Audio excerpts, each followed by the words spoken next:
الحمدللہ رب العالمین والصلاة والسلام علی سید الانبیاء والمرسلین وعلی آلہ واصحابہ واہل بیتہ وذریاتہ اجمعین والعاقبۃ للمتقین قال اللہ تبارک و تعالی فی کلامہ المجید والفرقان الحمید بسم اللہ الرحمن الرحیم اذ قال لهم اخوهم ہود الا تتقون انی لکم رسول امین فاتقوا اللہ واطیعون صدق اللہ العظیم وصدق رسولہ النبی الکریم مولا صلی وسلم دائما ابدا علی حبیبک خیر الخلق کلہم رب اشرح لی صدری ویسر لی امری واحلل عقدۃ من لسانی یفقہوا قولی۔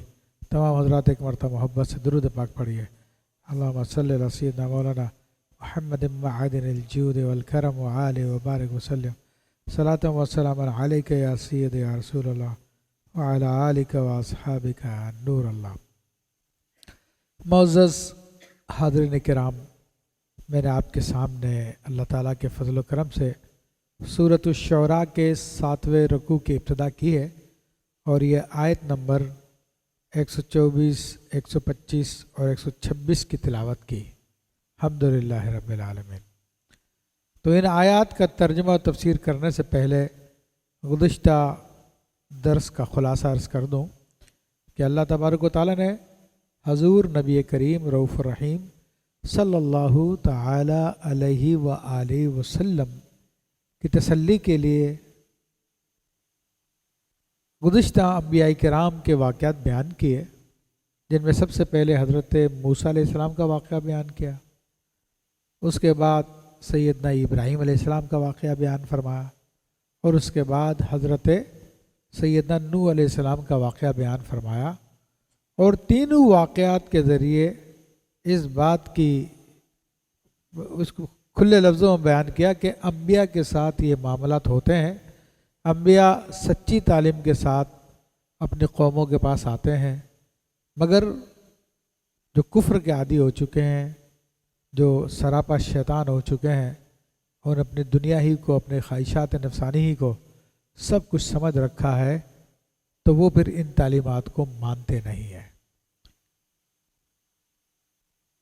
اور اسی طرح کفار کو بھی جتانا تھا کہ اے مشرکین، تم لوگ ہمارے نبی علیہ السلام کی سچی باتوں کا انکار کر رہے ہو، دیکھو باز آ جاؤ اور تمہارا بھی وہی انجام ہوگا جو حضرت موسیٰ علیہ السلام کی قوم یعنی فرعون کا انجام ہوا، ان کے مخالف کا، حضرت ابراہیم علیہ السلام کی قوم کا، ان کے مخالفین کا جو انجام ہوا، حضرت نوح علیہ السلام کے مخالفین کا جو انجام ہوا، اسی طرح حضرت ہود علیہ السلام کا واقعہ آج شروع ہوتا ہے۔ تو اس کے ابتدائی الفاظ تو تقریباً وہی ہے کہ جب اللہ تعالیٰ فرماتا کہ جب ان سے ان کے ہم قوم ہود نے فرمایا، یعنی بھائی کا لفظ آیا، جس کی میں وضاحت پچھلی دفعہ کر چکا ہوں کہ یہاں پہ بھائی سے مراد قبیلے والا۔ تو جب ان کے ہم قوم یعنی نوح علیہ السلام نے ان سے فرمایا کہ کیا تم ڈرتے نہیں ہو، یعنی یہ لوگ قیامت کے منکر تھے، مرنے کے بعد دوبارہ زندہ ہونے کے منکر تھے، حساب کتاب کے منکر تھے، بس جو دل چاہے کرتے تھے۔ تو ان کے بارے میں آپ فرمائے کہ تم ڈرتے نہیں ہو اللہ سے تم لوگ۔ تھوڑا سا اس قوم کا تعارف میں پیش کر دوں۔ عاد، یہ قوم عاد ہے، اور دوسری ایک قوم جس کا ان کے ساتھ ذکر کیا جاتا ہے وہ سمود ہے، قوم سمود۔ تو ان کے بارے میں مختلف اقوال ہے۔ بعض نے کہا کہ یہ عاد اور سمود دونوں بھائی تھے، بعض نے کہا کہ یہ نوح علیہ السلام کے فرزند سام اور ان کے فرزند ارم، تو ارم کے یہ بیٹوں کی اولادیں تھیں، دونوں ایک دوسرے کے چچا زاد بھائی تھے۔ اور قوم سمود یہ حجاز کی طرف تھی، جو شام کا راستہ آتا ہے، تو اس راستے میں ان کے آثار آج بھی موجود ہیں، یہ وہاں پہ تھی۔ اور یہ جو قوم عاد ہے، تو ان میں کوئی مشہور آدمی عاد گزرا تھا جس کے نام سے یہ جانتے تھے۔ تو ان سے 500 سال پہلے قوم سمود کو تباہ کیا گیا تھا. تو اب یہ قوم جو ہے یہ یمن کے علاقے میں ہے، حضرموت شہر اس سے نزدیک ہے، اور وہاں پہ حضرت سیدنا ہود علیہ السلام کا مزار بھی ہے. تو یہ قوم وہاں کی ہے، اور کہتے ہیں کہ یہ عرب لوگ تھے، عربی زبان بولتے تھے. تو اس پر اللہ تعالیٰ نے اس واقعے کو بیان کیا. اچھا، عرب تھے، عربوں کو جانتے بھی ہیں. تو یہ جو مشرکین مکہ تھے ان کو معلوم تھا ان اقوام کے بارے میں، سمود کے بارے میں بھی، عاد کے بارے میں بھی، کیوں وہاں پہ آنا جانا تھا، ان کے آثار بھی جانتے تھے، یہ دیکھتے تھے. تو اللہ تعالیٰ نے ان سے وہی قوموں کا ذکر کیا اور کہا کہ الا تتقون، کیا تم ڈرتے نہیں ہو؟ انی لکم رسول امین، بے شک میں تمہارے لیے امانت دار رسول ہوں. تو یہ وہی لفظ ہے جو حضرت نوح علیہ السلام نے استعمال کیے تھے کہ میں امانت دار آدمی ہوں، تم مجھے جانتے ہو، اور میں تو اللہ کا بھیجا ہوا ہوں. رسول کا مطلب اللہ کا بھیجا ہوا. تو میں اپنی طرف سے کوئی بات نہیں کہہ رہا ہوں، میں تو اللہ تعالیٰ نے جو مجھے بھیجا ہے جو بات لے کر، وہی بات میں تمہیں بتا رہا ہوں. فاتقوا اللہ، تو بس تم ڈر جاؤ اللہ سے، واطیعونی، اور میری اطاعت کرو. تو اللہ سے ڈر جاؤ اور اللہ کے نبی کی اطاعت کرو. تقریباً یہ وہی الفاظ ہیں جو پہلے ہم اس پر گفتگو کر چکے ہیں.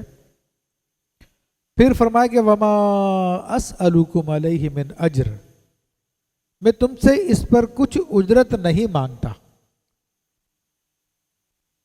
ان اجریہ الا علی رب العالمین، کہ میرا اجر تو اسی پر ہے جو سارے جہان کا رب ہے. یہ بھی وہی الفاظ ہے، اور اس کی میں وضاحت کر چکا تھا کہ یہ خالص اور نیک لوگوں کی پہچان کا ایک ذریعہ ہے کہ اللہ کے نیک بندے ہیں کہ جو وہ نہ ظاہر میں کوئی اجر مانگ رہے ہوتے آپ سے، اور نہ باطنی طور پہ آپ سے کوئی اجر مانگ رہے ہوتے. اللہ تعالیٰ سے امید رکھتے ہیں کہ اللہ تعالیٰ انہیں عطا فرمائے گا، اس کا ثواب عطا فرمائے گا. تو یہ الحمدللہ انبیاء کا طریقہ کار رہا ہے، اور انبیاء اخلاص کے ساتھ لوگوں کو اللہ کے دین کی طرف بلاتے ہیں. تو آج ہمیں ان چیزوں کو دیکھنا چاہیے.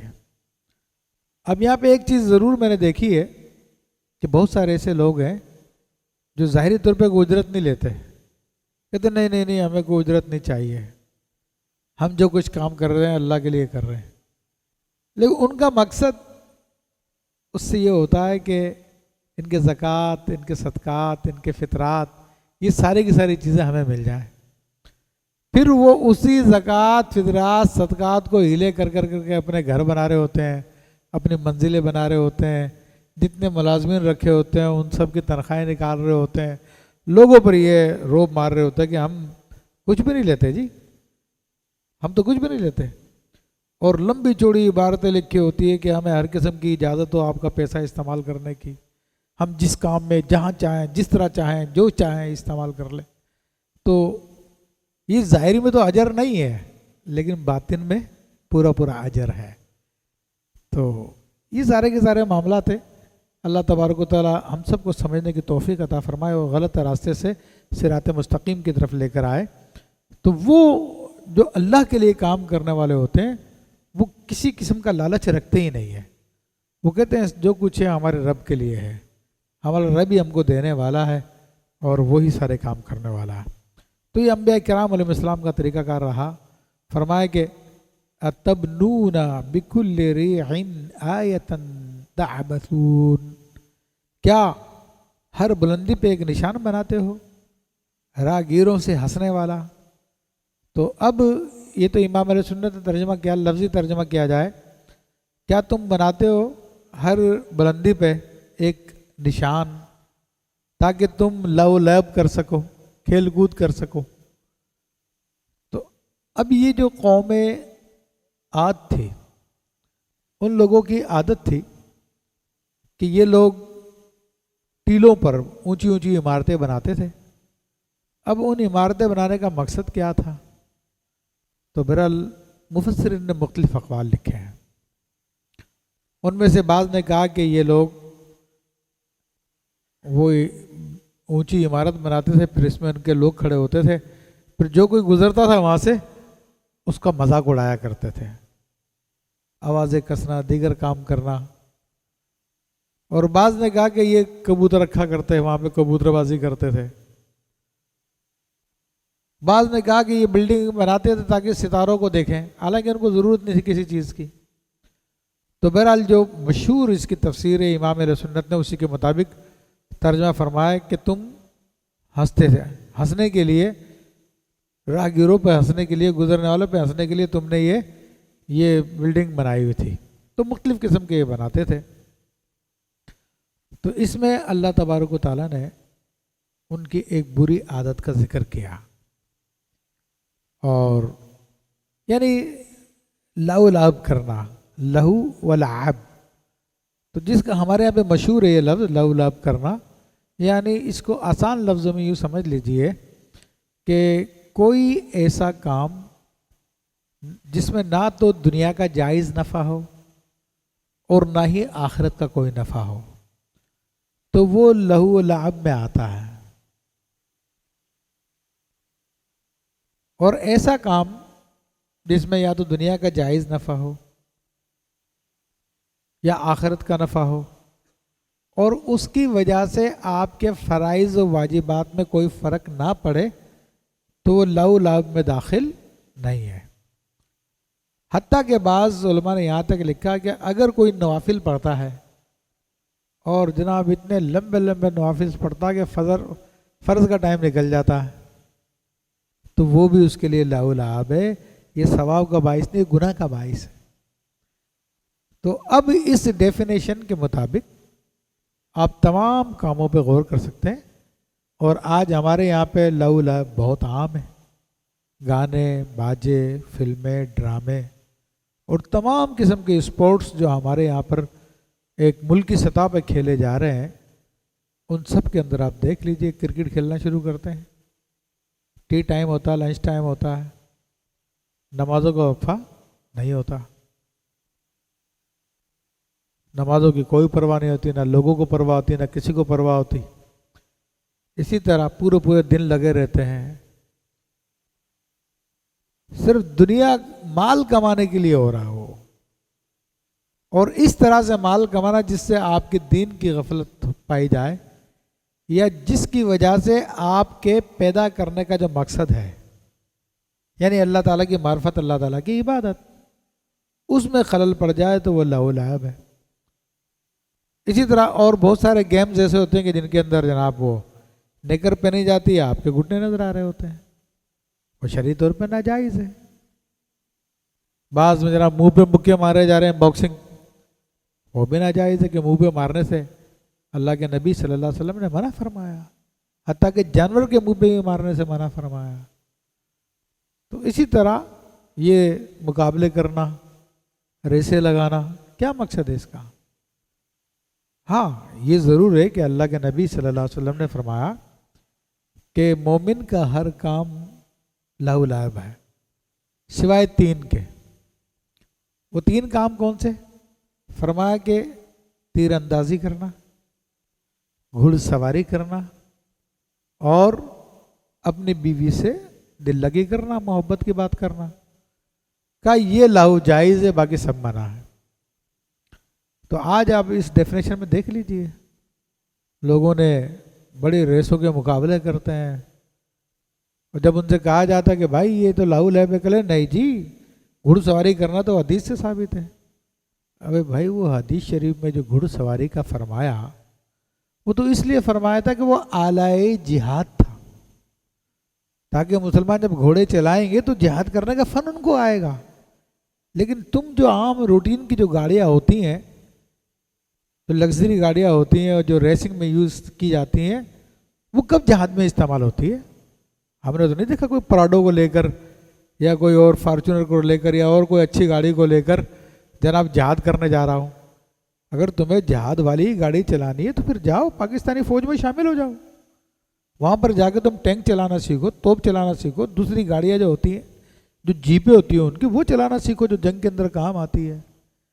تو لوگوں نے اس کو بھی ایک اپنے لیے جواز کی صورتیں نکالی ہوئی ہے اور دنیا کو بیوقوف بناتے ہیں۔ تو یہ ساری کی ساری چیزیں لو لب میں آ رہی ہیں، جس سے اللہ کے نبی صلی اللہ علیہ وسلم نے منع فرمایا۔ تو ہر وہ چیز جو آپ کو، اچھا بعض لوگ مقابلے کرتے ہیں اور پھر اس میں شرط ہوتی ہے، ٹورنامنٹ کرتے ہیں لڑکے، سب پیسے ملاتے ہیں، پیسے ملانے کے بعد جناب وہ اس کا ٹرافی رکھی جاتی ہے، جو جیتے گا وہ ٹرافی لے جائے گا، وہ ٹرافی سب کے پیسوں سے آتی ہے۔ یہ بھی جوا ہے، جوئے میں ہار جیت کا یہ مسئلہ ہے۔ تو بہرحال اس کی بہت ساری صورتیں، جو جواز کی صورتیں ہیں وہ یہ ہے کہ آدمی تھوڑی بہت دیر کھیلتا ہے یا ایکسرسائز کرتا ہے یا اپنے دماغ کو سکون دینے کے لیے اس قسم کے جائز کام کرتا ہے، تو وہ دماغ کو سکون کس لیے دے رہا ہے؟ اپنی باڈی کو صحت مند کس لیے رکھ رہا ہے؟ اللہ تعالیٰ کے دین کی خدمت کے لیے، تاکہ میں اچھی طریقے سے کام کر سکوں۔ تھوڑی بہت ایکسرسائز کرتا ہے، تھوڑی دیر کھیلتا ہے، تو یہ بالکل جائز ہے ایسی صورت میں کہ آپ جو کچھ کھیل رہے ہیں وہ مزے لینے کے لیے نہیں کھیل رہے، بلکہ آپ کے پیچھے اس کے پیچھے لہو نہیں ہے، بلکہ جائز اور اچھی نیت ہے کہ آپ اللہ کے دین کی خدمت کر سکیں۔ تو اس اعتبار سے اتنا تو جائز ہے شریعت میں۔ باقی لوگوں نے جو اپنی کمائی کا اس کو ذریعہ بنا لیا ہے، اپنی شہرتوں کا ذریعہ بنا لیا ہے کہ جناب وہ تو ہمیشہ فرسٹ آتے ہیں اور سیکنڈ آتے ہیں اور یہ اور وہ، تو یہ سب دنیا داری کی باتیں، اللہ تعالیٰ ہم سب کو محفوظ فرمائے۔ تو یہ انہی لوگوں کا طریقہ تھا۔ اور کبوتر بازی کا میں نے ذکر کیا، کبوتر بازی کے بارے میں تو نبی کریم صلی اللہ علیہ وسلم کی حدیث ہے کہ ایک شخص نے دیکھا، آپ نے ایک شخص کو دیکھا کہ وہ کبوتر کے پیچھے بھاگ رہا تھا، آپ نے فرمایا شیطان شیطان کے پیچھے بھاگ رہا۔ یہ اللہ کے نبی صلی اللہ علیہ وسلم نے اس کے بارے میں فرمایا۔ حال البتہ علماء نے یہ جواز، اس کی اجازت دی ہے کہ کوئی شخص گھر پہ کبوتر یا اور کوئی پرندے رکھتا ہے لیکن وہ کبوتر بازی نہیں کرتا، بس شوق کے لیے رکھے ہوئے ان کو دانہ پانی پیش کرتا، ان کو اڑاتا نہیں ہے، ان کو بھگاتا نہیں ہے، چھتوں پہ نہیں چڑھتا، ٹھیک ہے، تو اتنا جائز ہے۔ لیکن جواز ایک الگ بات ہے۔ لیکن ایک بات اور میں آپ کو بتا دوں کہ میرا تجربہ ہے کہ کبوتر بازوں کے گھر عام طور پہ ویران ہو جاتے ہیں اور آباد بہت کم ہوتے ہیں، اور اس کی وجہ کیا ہے؟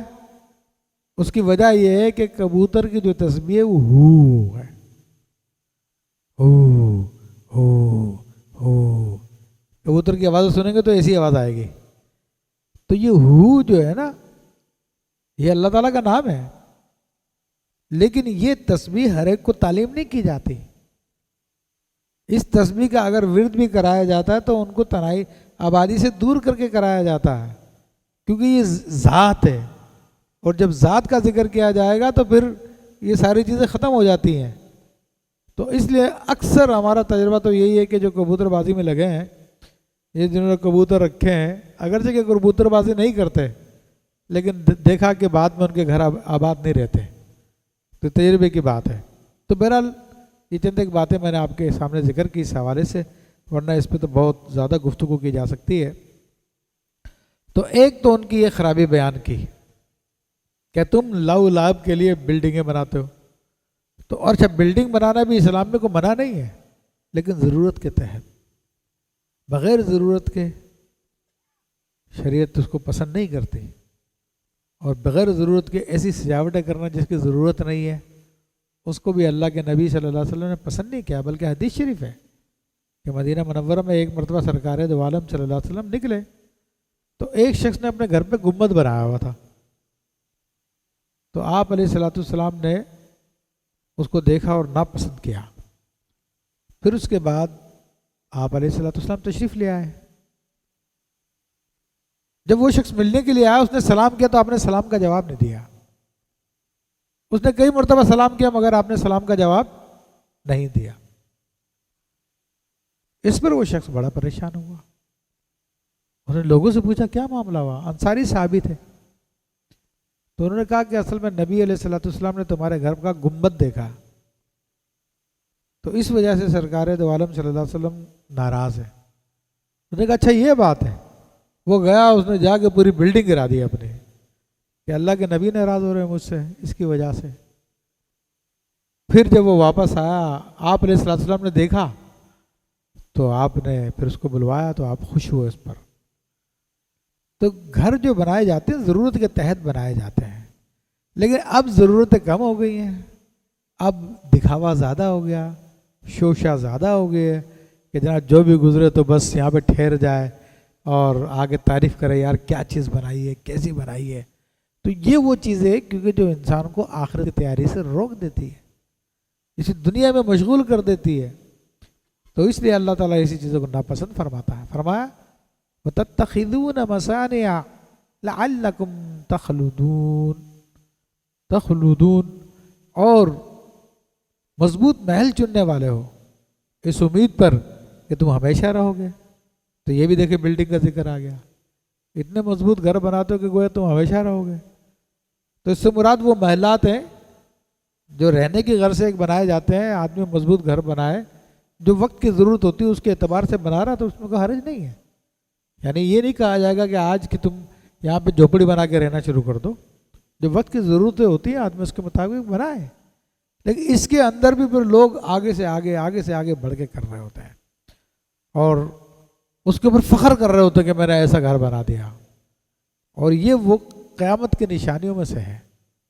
نبی کریم صلی اللہ علیہ وسلم سے جب قیامت کی نشانیاں پوچھی گئی تو آپ علیہ الصلوۃ والسلام نے کئی نشانیاں بتائیں، ان میں سے فرمایا ان تر الحفاۃ العراۃ عالۃ رعاء الشاء یتطاولون فی البنیان، کہ تم دیکھو گے کہ ننگے پاؤں والے، ننگے جسم والے، بہت غریب قسم کے لوگ بڑی بڑی بلڈنگیں بنانے میں فخر کریں گے۔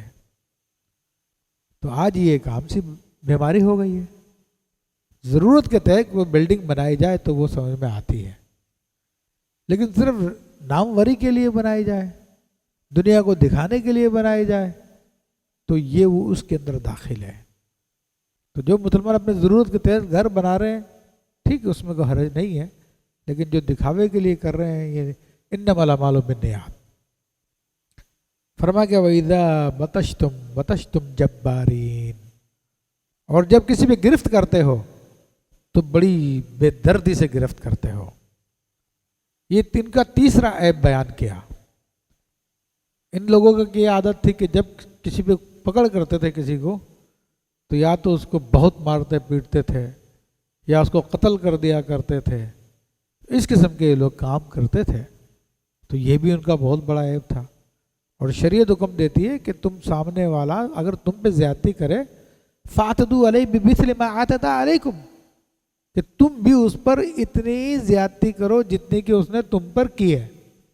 اس سے زیادہ کرو گے تم پکڑے جاؤ گے، پھنس جاؤ گے، قیامت کے دن تمہیں اس کا جواب دینا پڑے گا۔ تو اب وہ اساتذہ ٹیچر چاہے اسکول کے ہو، کالج کے ہوں، مدرسے کے ہوں، یا وہ ماں باپ جو اپنے اولاد کو بے دردی سے مارتے ہیں، پائپ رکھے ہوتے ہیں انہوں نے مار پیٹنے کے لیے اور دیگر کام کے لیے، ڈنڈے رکھے ہوتے ہیں زبردست قسم کے، اور جب غصہ چڑھ جائے تو پھر بس انتہا کر دیتے ہیں۔ تو حدیث شریف ان کے بارے میں آئے کہ قیامت کے دن ان کو اللہ کی بارگاہ میں حساب دینا پڑے گا، بلکہ یہاں تک فرمائے کہ جس نے کسی چڑیا کو بھی بلا وجہ کے مارا، یعنی کھانے کا ارادہ نہیں ہے، یہ شرارتی بچے ہوتے ہیں، غلیل ہاتھ میں ہوتی تھی اور ڈزا ڈز مارتے جا رہے ہیں، نشانے بازی کر رہے ہیں، کھانا مقصد بھی نہیں ہے، تو یہ سب اللہ کو جواب دینا پڑے گا ان سب باتوں کا۔ وہ چڑیا اللہ کی بارگاہ میں شکایت کرے گی، تو اللہ کے یہاں پہ ہر چیز کا بدلہ ہے۔ تو فرمایا کہ جب تم پکڑتے ہو تو بڑی بے دردی کے ساتھ گرفت کرتے ہو، تو یہ سخت ناپسندیدہ ہے۔ تو یہ تو میں نے بتا دیا، ورنہ اس کی گفتگو تو بہت طویل ہے۔ تو اب یہاں پہ اللہ تبارک و تعالیٰ نے ان کی 3 برائیاں بیان کی۔ ایک تو یہ کہ فخر کرنے کے لیے بلند جگہ پر بلڈنگیں بناتے تھے، جس کا مقصد کھیل کود ہوتا تھا اور کوئی خاص مقصد نہیں تھا۔ اگر جائز مقصد ہو، خاص مقصد ہو تو جائز ہے، جیسے ہمارے یہاں پہ ٹاور بنتے ہیں، چاند دیکھنے کے لیے بنتے ہیں، دیگر کاموں کے لیے بنتے ہیں، اس میں کوئی حرج نہیں ہے، لیکن یہ تو فالتو کاموں کے لیے بناتے تھے، صرف تکبر کے لیے بناتے تھے، اور بڑے مضبوط قسم کے گھر بناتے ہو۔ یعنی پہلی جو برائی تھی اس میں تکبر کا عنصر پایا جاتا ہے، اور جو مضبوط قسم کا گھر بناتے ہو اس میں دوام، یعنی ہم دائمی طور پہ رہیں گے، یہ دوام کا عنصر پایا جاتا ہے۔ اور جو تیسری برائی ہے وَإِذَا بَطَشْتُمْ جَبَّارِينَ، کہ جب تم پکڑ کرتے ہو تو بڑی بے دردی سے گرفت کرتے ہو، یہ جبار کا عنصر پایا جاتا ہے، جباریت کا۔ اور یہ تینوں کے تینوں کام اللہ تعالیٰ کے ہیں۔ تکبر اسی کی ذات کے لیے ہے، دوام بھی اسی کی ذات کو ہے، اور وہ جبار بھی ہے۔ بندوں کو حق نہیں ہے کہ یہ کام کریں۔ تو اللہ کے نبی سید ہود علیہ السلام نے اپنے قوم کے لوگوں کو اس کاموں سے منع کیا اور فرمایا کہ فاتقوا اللہ واتیعونی۔ پھر دوبارہ آپ نے فرمایا اللہ سے ڈرو اور میری اطاعت کرو، یہ برائی چھوڑ دو۔ یعنی اللہ کے نبیوں کا طریقہ کار یہی ہوتا ہے کہ وہ اللہ سے ڈراتے ہیں، اللہ کے آداب سے ڈراتے ہیں، وہ لوگوں کو متوجہ کراتے ہیں۔ فرمایا کہ واتقوا اللہ واتقوا الذی امدکم بما تعلمون، اور اس سے ڈرو جس نے تمہاری مدد کی ان چیزوں سے کہ جو تمہیں معلوم ہے۔ عزیزان محترم، دیکھیں نبیوں کا جو طریقہ ہوتا ہے وہ ان کے طریقے میں خوف بھی شامل ہوتی، خوف بھی شامل ہوتا ہے اور امید بھی شامل ہوتی ہے۔ تو حضرت ہود علیہ السلام نے پہلے تو ان سے کہا کہ تم ڈرو اللہ تعالیٰ سے، یہ خوف کا عنصر تھا۔ اب اللہ تعالیٰ کی نعمتیں آپ بیان فرما رہے ہیں، تو یہ نعمتیں جو ہے یہ امید کے لیے ہوتی ہیں، تو اس کو امید و رجا کہتے ہیں۔ اور انسان تین قسم کے ہیں، بعض وہ ہیں کہ جن میں امیدیں غالب ہیں، بعض وہ کہ جن میں خوف غالب ہے، اور بعض وہ ہے جن میں دونوں باتیں پائی جاتی ہیں۔ تو اب قرآن جو کہ ہر انسان کے لیے ہے، ہر انسان کے لیے دعوت دیتا ہے، تو اس میں دونوں چیزیں بیان کر دی گئی ہے، خوف بھی دلایا گیا اور پھر اللہ کی نعمتیں بھی یاد کرائی گئی۔ اور آپ فرمانے کا ڈرو اس ذات سے کہ جس نے تمہیں ایسی چیزوں سے مدد فرمائی ہے جو تمہیں معلوم ہے۔ اب وہ کیا کیا چیزیں؟ فرمایا کہ امدکم بانعام و بنین، تمہاری مدد کی چوپایوں اور بیٹوں کے ذریعے، یعنی تمہیں مویشی دیے اللہ تبارک و تعالیٰ نے، اور تمہیں اولاد عطا فرمائی اللہ تبارک و تعالیٰ نے، تو یہ اللہ کی بڑی نعمتیں ہیں۔ اچھا، لوگ سمجھ رہے تھے شاید یہ ایک نیچرل پروسیس ہے جو ہمارا چل رہا ہے، تو اس میں خدا کا کوئی عمل دخل نہیں ہے، معاذ اللہ ثم معاذ اللہ۔ لیکن یہ سارے کام اللہ تعالیٰ کے ہی ہیں، جسے چاہتا ہے وہ روک لیتا ہے اور جس کے لیے چاہتا ہے وہ جاری کر دیتا ہے۔ وَجَنَّاتٍ وَعُيُونٍ، اور تمہیں باغات دیے اور چشموں کے ذریعے تمہاری مدد فرمائی، کیونکہ باغات ہوتے ہیں یہ بنتے پانی کے ذریعے، اور پانی اللہ تعالیٰ کی عظیم نعمت ہے۔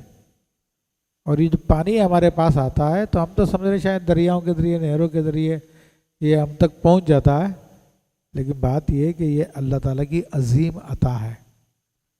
یہ پانی بارش سے برسے یا دریا کے ذریعے آئے یا نہر کے ذریعے آئے یا جھیل کے ذریعے آئے، یہ اتفاقی نہیں آ رہا، یہ سارے کے سارے مقرر کردہ ایک نظام کے تحت ہے۔ بلکہ معراج کی جو روایتیں آتی ہیں، ان روایتوں میں آپ علیہ الصلوۃ والسلام نے آسمانوں پہ ایک شخص کو دیکھا کہ وہ پانی کے مشکیزیں بھر رہا ہے اور ان کو تول رہا، ناپ رہا، ناپنے کے بعد کبھی اس طرف پھینکتا، کبھی ادھر ڈالتا، کبھی ادھر ڈالتا، کبھی ادھر ڈالتا۔ تو آپ علیہ الصلوۃ والسلام کی خدمت میں عرض کی گئی کہ یا رسول اللہ صلی اللہ علیہ وسلم، یہ میکائیل علیہ السلام ہے اور ان کا کام ہے مخلوق کو پانی پہنچانا، تو جس کے لیے جتنا اللہ نے مقدر کیا اتنا تھا پانی ان تک پہنچا رہے ہیں۔ تو یہ سارا مقرر کردہ نظام ہے اللہ تعالیٰ کا۔ تو اللہ تعالیٰ یہی فرما رہا ہے کہ تمہیں میرے باغات بھی دیے ہیں، تمہیں پانی کے چشمے بھی دیے ہیں۔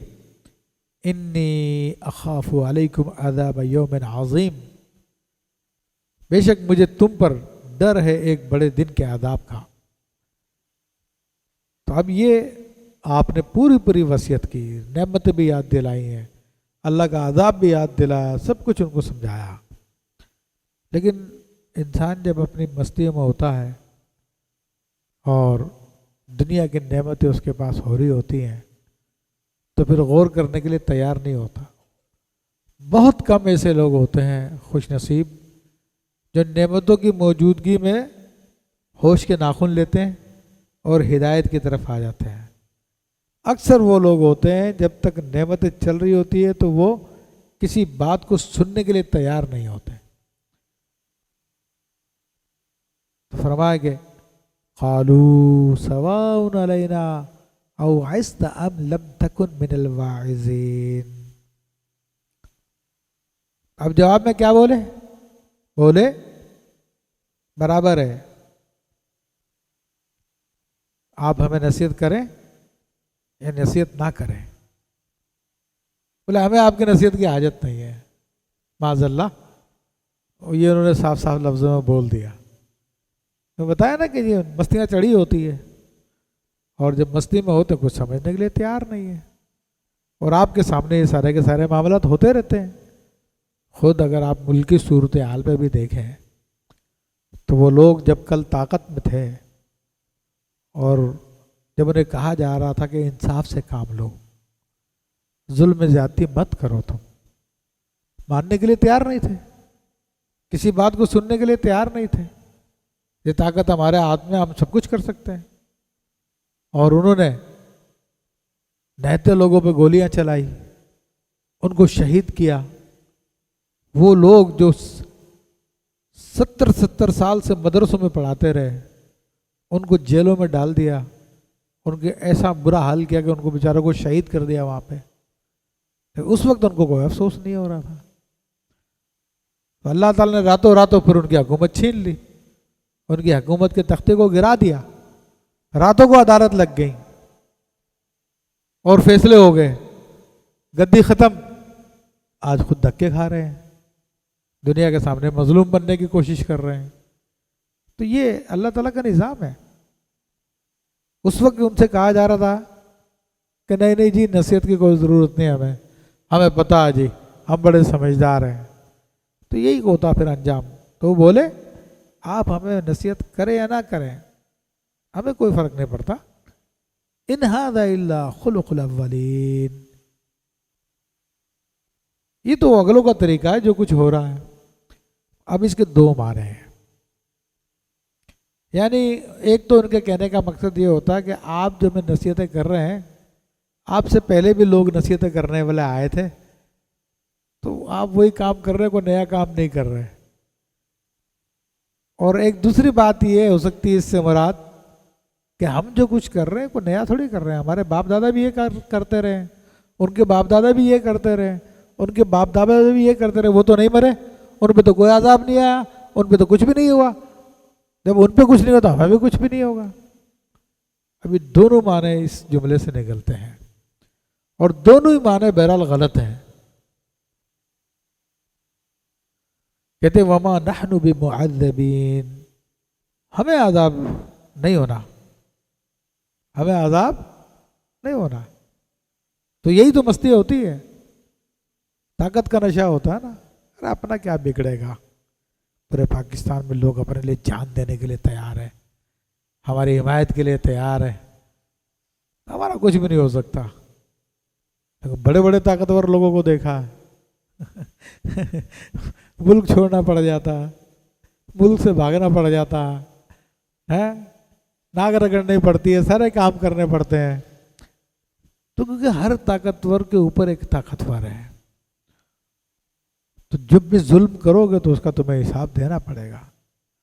ہاں بعض کو اللہ تعالیٰ مہلت دیتا ہے، ٹائم دیتا ہے کہ باز آ جاؤ، باز آ جاؤ، باز آ جاؤ، لیکن جب نہیں باز آتے تو پھر ان کی پکڑ ہو جاتی ہے۔ جیسے ترکی کے اندر کیا ہوا، بالآخر عوام نے پھر ہتھیار اٹھا لیے نا اور تختہ الٹ دیا ان کا۔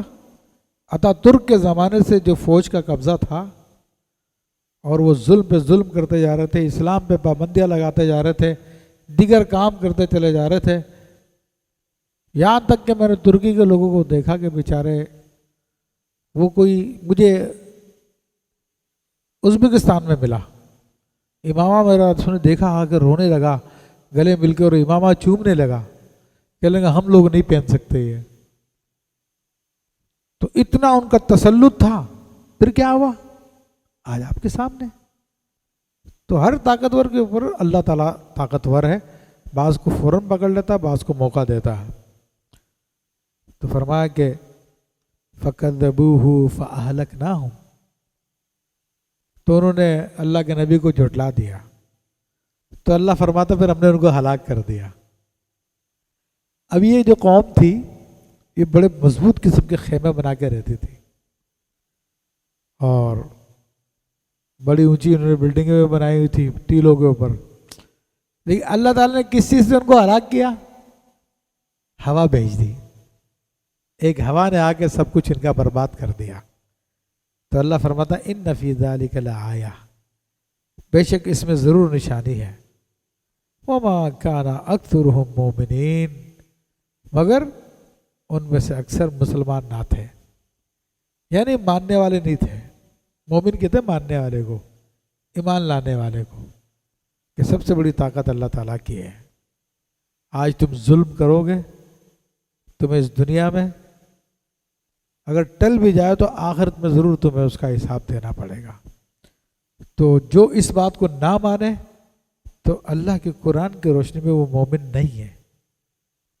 اللہ تبارک و تعالیٰ ہم سب کو ان ہلاکتوں سے بچائے اور حبیب علیہ السلام کی طرف خصوصی کرم فرمائے کہ وَإِنَّ رَبَّكَ لَهُوَ الْعَزِيزُ الرَّحِيمُ، اور بے شک تیرا رب بہت غالب ہے اور رحم کرنے والا ہے. تو یہ بھی پہلے بھی یہ لفظ آئے تھے، حضرت نوح علیہ السلام کے واقعے کے آخر میں بھی یہ لفظ آیا ہے. تو اس میں بھی فرمایا کہ ان ربک لہو العزیز الرحیم. ٹھیک ہے. اس سے پہلے جو حضرت ابراہیم علیہ السلام کا واقعہ، اس کے آخر میں بھی یہ لفظ آیا ہے کہ تیرا رب عزیز اور رحیم ہے.